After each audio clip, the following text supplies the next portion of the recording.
Part 2 आना चाहिए, दर्शक पूछ रहे हैं। ये आपकी बात सही है कि मैंने अभी मजाक मस्ती में ही, मजाक मस्ती मीन्स कि मैंने एक ट्राई अगेन एक पोस्ट किया अपने इंस्टा पे कि राजा जाई ना बहरिया 2 कौन कौन चाहता है कि रिलीज हो।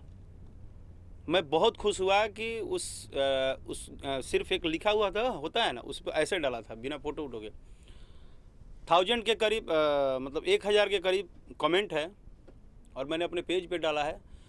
तो लोग चलिए, मैं एक भोजपुरी में एक बात बोल रहा हूँ कि अभी पहली बार ऐसा हो रहा है कि लड़के से ज़्यादा कहीं लड़कियों का कमेंट आ रहा है कि हम एक्साइटेड हैं इस गाने का पार्ट 2 सुनने के लिए। यानी कि भोजपुरी दर्शक और परिवार में गाना ये घर में तक घुसा। इसके लिए सबको धन्यवाद कि इतना सबको अच्छा लगा, प्यारा लगा और काफ़ी लोग एक्साइटेड हैं। तो मैं सबको बताना चाहता हूं कि अगर आप ही लोगों ने राजा जाइना बहरिया को हिट किया है और जब आप चाह ही देंगे कि पार्ट 2 आना चाहिए, तो शायद मैं कोशिश करूंगा, क्योंकि अभी तक मैंने इस पर ज़्यादा सोचा नहीं है, लेकिन मेरा प्रयास रहेगा कि क्योंकि 2 लाने का मतलब है कि आप लोग इंतज़ार करेंगे कि राकेश मिश्रा इससे अलग क्या लेके आते हैं, तो कहीं ना कहीं मुझे ज़्यादा मेहनत करना होगा। तो क्या वो सॉन्ग बड़े स्टार के साथ होगा, दिनेश लाल सर या नीरव जी, केसारी या पवन? भोजपुरी गायकी में नु जे मैंने मेल एक्टर के संगे डुएट ना गवाला वो जब भी गवाए हाँ, ये आपका क्वेश्चन हो सकता है कि इस गाने में क्या कोई अपनी भोजपुरी इंडस्ट्री कोई स्टार एक्ट्रेस रहेंगी जो वीडियो एल्बम करेंगी या कौन रह सकता है। तो वो बात की बात है, वो भविष्य के घर में है, कौन रहेगा। लेकिन बंदे ने सवाल वाकई में बहुत जबरदस्त है कि क्यों नहीं भोजपुरी में 2 सुपरस्टार या स्टार एक साथ ड्यूट करते हैं। सर देखो, ये क्यों नहीं करते हैं या आप क्यों नहीं करना चाहते हैं? मैं बता रहा हूँ, वो तो सुनिए। क्यों नहीं करते हैं, पहली जो आपकी क्वेश्चन है उसका आंसर लीजिए। थोड़ा सा दुबे जी धीरे धीरे डोज देंगे तो अच्छा रहेगा। क्या है कि हमने क्या बोला कि हमारे इंडस्ट्री के ये लोग मार्गदर्शक हैं, जो हमारे बड़े भाई लोग हैं, गार्जियन हैं हम लोग के। अभी तक का रूल उन्होंने क्या किया है वो हम लोग देख रहे हैं, और क्या होता है वो भी देख रहे हैं। क्या होगा वो कोई नहीं देखा है, बट क्या हुआ है और क्या हो रहा है वो अभी तक आप देखे हैं। आप लाख हर आप इंटरव्यू में जाके भले क्वेश्चन दागिए, लेकिन आपको क्या कुछ दिखा है? नहीं दिखा है। तो ये जो रूल चल रहा है वो चल रहा है। अगर मुझे राकेश मिश्रा फॉलो किए तो खड़े रहो, नहीं फॉलो किए तो आगे बढ़ो, ज़्यादा समझदार हो गए हो तो भाई हम परिवार में खड़ा रहने आए हैं, हम आगे बढ़ने नहीं आए, घसकने नहीं आए हैं। म्यूजिक वाइड से अभी यहाँ पे गाना रिलीज हुआ है जिसमें आप वीडियो में दिख रहे हैं अक्षरा जी के साथ में, और अक्षरा जी परसों लाइव आके रो रही थी। तो जो घटना आपके साथ हुआ था वो उनका गाना कि उनके साथ भी हुआ है? सर देखिए, आप अगर अक्षरा जी का जैसे जिक्र किए, या मैं फ़र्स्ट टाइम अक्षरा जी के साथ ऑन स्क्रीन काम किया, और thank you so much Akshara ji को स्पेशली, क्योंकि मैंने फ़र्स्ट टाइम ऑन स्क्रीन काम किया। मैं आपको बोला ना कि क्या होता है, बातों से आज तक सृष्टि नहीं खरीदाई है, लेकिन प्रेजेंट टाइम में क्या है वो देखने से पता चलता है। मैंने उनके साथ वो गाना फुल नाइट शूट किया, और मैंने पहली बार किसी एक्ट्रेस या सिंगर को देखा जो सर अपने एल्बम के वीडियो पे इतनी सीरियस हैं जैसे ऐसे लगता है जैसे वो किसी फिल्म की शूटिंग कर रही हैं। मतलब एक होता है ना कि उसके ऊपर कॉन्सेंट्रेट होना, उसके ऊपर ध्यान देना, चीज़ों को करना। पर्सनली मुझे उन्होंने कुछ चीज़ों में इतना अच्छा गाइड किया कि नहीं मुझे ऐसे नहीं, ऐसे चाहिए। मैंने उनको खुद बोला कि अरे इतना अच्छा एल्बम का सेट आप सजाई हैं। मैं खुद उस गाने को किया, मुझे इतना उस गाने से उम्मीद था। मैंने बोला कि यार ये तो गाना बहुत खूबसूरत है, और एक होता है ना एक बहुत ग्रेटेस्ट लेवल पे उसको शूट किया गया। लेकिन फाइनली जो भी उनके साथ हुआ, मैंने भी उनका लाइव सुना।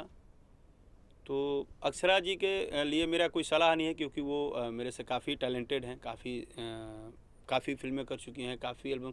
वो एक अपने आप में एक चुनिंदा स्टार हैं लोगों के लिए। उनका एक पॉपुलरिटी, उनकी चीज़ें उनको समझ में आती है। लेकिन अगर एज ए को एक्टर मैं बोलूँगा तो मेरा एक ही उनसे बात होगा कि उनकी 2-4 वर्ड मैंने सुना लाइव में, जो कि सही था। फिर वहीं पे बात आ गया जहाँ पे मैंने शुरू किया था कि सब कुछ ठीक है। अगर उनसे किसी को कोई बात भी है, चाहे किसी भी आर्टिस्ट है, कोई भी बात है, मैं किसी का बोल रहा हूँ, उसको पर्सनली बुला के बोल दीजिए लेकिन किसी के कैरियर पे क्यों हमला करने का, क्यों? आखिर इससे क्या होगा? आप कल राकेश मिश्रा को परेशान कीजिए ना सर, 2-4 महीना कीजिए। गलती से कभी मान लीजिए, हर इंसान है, मैं सबको बोल रहा हूँ, आप भी मीडिया में न्यूज़ चला रहे हैं, आप सबको बोल रहा हूँ, आप सबकी भी लाइफ है। गलती से किसी दिन आप एक इंसान का मानसिक तौर कभी ना कभी डिस्टर्ब होता है। किसी दिन राकेश मिश्रा ने ये सोच लिया कि छोड़ो यार, अब नहीं सहना है, और मैंने अगर कोई गलत कदम उठा लिया, फिर तो सुबह आप फेसबुक पे फरा आराम से पोस्ट करोगे, नहीं रहे, बहुत अच्छे थे, मेरे दिल के करीब थे, बहुत अच्छे थे, नहीं रहे, अचानक कैसे हो गया ये, कैसे राकेश कर लिए? सर मैं एक बात बोल रहा हूँ, मेरी ये कोई मीडिया में बात नहीं है, मैंने ये बोला कि इन सब चीज़ों को कहीं ना कहीं, मैं क्या बोल रहा हूँ, मानसिक प्रेशर से दूर क्यों नहीं हो रही है काम? वर्क को मानसिक प्रेशर से दूर कीजिए ना। कहीं ये 3 बड़े एक्टर है, वो इस इंडस्ट्री को दबा रहे हैं और नए लोगों को काम करने नहीं दे रहे। देखो सर, मैंने क्या बात बोला, क्या हो रहा है ये किसी को नहीं पता है, आपको भी नहीं पता है। नहीं, मेरे को पता नहीं, आपको नहीं पता है सर, आपको पता नहीं है, आप अपनी बात रख दे रहे हो। इसी तरह बातें बहुत कुछ रख देता है। मैंने सिर्फ ये बोला कि जैसे संजय पटियाला भाई साहब ने पूछा कि अक्षरा जी रो रही थी, तो आदमी यार, करोड़ों आदमी फैन के सामने अचानक आके ऐसे ही रोने लगेगा? और नहीं तो नीचे उनके पुजारी और भक्त लोग लिखते हैं कि गाना हिट कराने के लिए ये रो रहे हैं राकेश मिश्रा, गाना हिट कराने के लिए रो रही हैं फलानी। भाई साहब, इस दुनिया में कोई आदमी ऐसा नहीं है जो 1 करोड़ 1 लाख आदमी के सामने ऐसे ही आकर रोने लगेगा। जब इमोशन टूटता है ना, उससे जाके पूछो कि टूटता कितना है। और कोई मेहनत करता है और उसकी चीज़ों को जब आप बर्बाद करते हो ना, तो वो उस टाइम टूट जाता है, मजबूरी होती है। मैं ही टूट गया था, मैंने रो दिया था लाइव में, क्या करूं? तो राकेश जी, कोई आइडिया आप ही बता दीजिए, कैसे चलना चाहिए? हाँ, कोई आइडिया दे दीजिए कि जो इंडस्ट्री उस पे चले। मेरे तरफ से सर कोई आइडिया नहीं है, इसमें तो आइडिया की ज़रूरत ही नहीं है। इंडस्ट्री चल रही है, अपने अपने काम से चलाया जाए, बात खत्म। किसका चल रहा है किसका नहीं चल रहा है, ऊपर वाला तय करेगा। आप क्यों तय करेंगे? आप इंसान है, भगवान है, आप क्यों तय करने पे लगे हुए हैं कि यही चलेंगे और ये नहीं चलेंगे, इनको बड़ा बनाया जाएगा, इनको छोटा बनाया जाएगा? ये कौन सी बात है? भोजपुरी में हमेशा से विद्रोह देखा गया है, हाँ। अक्सर टकराव देखा गया है, आज फिर ये टकराव सामने आया हुआ है। क्या कहेंगे, ऐसा क्यों होता है ऐसा? देखो सर, अब आप जिसको टकराव बोल रहे हो, खुदा ना करे, भगवान ना करे, किसी दिन आपके लाइफ में आपका किया हुआ काम को किसी ने सुबह सुबह हटा दिया, तो मैं आपसे भी पूछूंगा कि कहाँ टकराव आपके मन में आ रहा है? भाई, रोजी रोटी बर्बाद करना कौन सा टकराव का बात है? किसी के मेहनत को खराब करना कौन सा टकराव का बात? ये टकराव थोड़े है, ये गोतियागिरी थोड़े है। वही जा गेहूँ में तेलहन थोड़े कटाता है, खेत बधार के थोड़े नौकरी बा। और उरा मीडियम बनिए, कल भोरे और माइक को छिना जाओ, तो उरा मन में दुख हो कि सुख हो कि हंसब कि रो अब। भाई, धंधा किसी का हो, ये गरीब आदमी का ठेला भी चल रहा हो, उसको आप मार के हटा देंगे तो उसको दुख होगा। तो हर व्यक्ति का अपना जीवन है, ये टकराव नहीं है। ये हो सकता है कि अब इस चीज़ को बढ़ा दिया जाए कि ये टकराव, ये जेन्युइन बात है कि सब कुछ ठीक है। आप मुझे पर्सनली अगर कोई भी, जैसे इन्होंने पूछा, वो रो दी, राकेश जी आप रो दिए, अभी कुछ और कलाकार अपना अपना पोस्टर लेकर रो रहे हैं कि मेरा ऐसे हो गया, मेरा ऐसे हो गया। भैया, समझने की बात है। तो मेरे कहने का मतलब है कि क्या यहाँ पे हक है ना? जेन्युइन तरीके से अगर देखा जाए तो हक तो सबको है, पैसा तो उनको देना है ना। मान लीजिए हम 20 दिन से दौड़ रहे हैं और मैं नहीं बहाल हुआ, तो इसमें मेरी गलती क्या है? बट मैं एक ही जगह पे हूँ। राकेश मिश्रा तो आज लोगों के पास सामने चले गए, लोग पहचानते हैं, उनकी बातें एक्सेप्ट भी कर लेंगे, लेकिन बहुत सारे और ऐसे कलाकार हैं जो कम पॉपुलैरिटी है, उनकी लोग कम जानते हैं, उनकी भी यही समस्या है जो आपकी समस्या है। तो कहीं ना कहीं इसको खत्म करना चाहिए। सर, आपको दिल से धन्यवाद। सैफ अली की आई है उस तांडव को, आपको दिल से धन्यवाद। आपने बहुत देर बाद जिस बात को मैं 1 घंटे से बकबक करके रियल दिल में पहुंचाना चाहता था, उसको आपने 1 घंटे बाद समझा। मैं यही बात पे सिर्फ अड़ा हूं कि चाहे वो बड़े हों, छोटे हों, मीडियम हो, कोई हो, है तो वो कलाकार ही ना। तो उसको हमारा कहाँ अधिकार है तकलीफ देने का? क्यों हम देंगे? हम उसके बारे में सोचेंगे ही क्यों? हम उसके बारे में क्यों सोचेंगे? हमारा काम सिर्फ है, अभी मेरा काम क्या है आप बताइए? मेरा काम क्या है? मैं तो सामने से एक्सेप्ट कर रहा हूँ। मेरा काम ये है कि जब ये इंटरव्यू आपका हर जगह चढ़ेगा तो सुनने के बाद कुछ लोग बोलेंगे राकेश मिश्रा ढोंग कर रहा है, कुछ लोग बोलेंगे बहुत अपना आपके बुद्धिजीवी बुझाता है, कुछ लोग कहेंगे करा खूब गाली दो। तमाम चीज़ जानने के बाद ही मैं सच्चाई क्यों बोल रहा हूँ?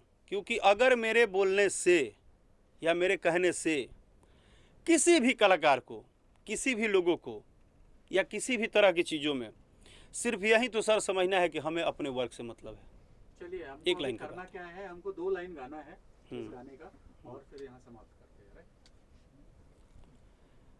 आपको 2 लाइन सुनना है तो मैं सबसे पहले आपको बता दूं कि जो जिम्मेदारी संजय भैया ने मुझे दिया है, बहुत जल्द आप लोगों के बीच में राजा जाइना बहरिया 2 आएगा और एक धमाकेदार तैयारी से आएगा। और मैं एक गाने के लिए और स्पेशल थैंक्स बोलना चाहूँगा आप सबको, राजा जवान हम लइका, जो कि वर्ल्ड वाइड कंपनी से आया है और बहुत ही आप लोग प्यार दुलार दे रहे हैं। तो बहरिया का 2 लाइन आप लोग के लिए।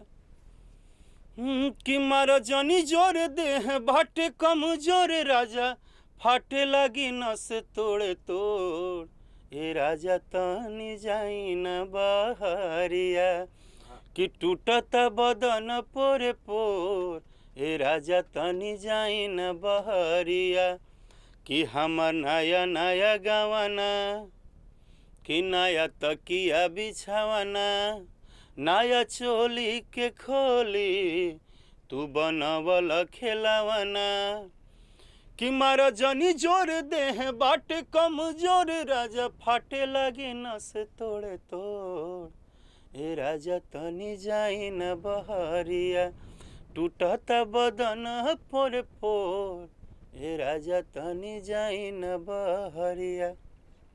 Thank you. राकेश जी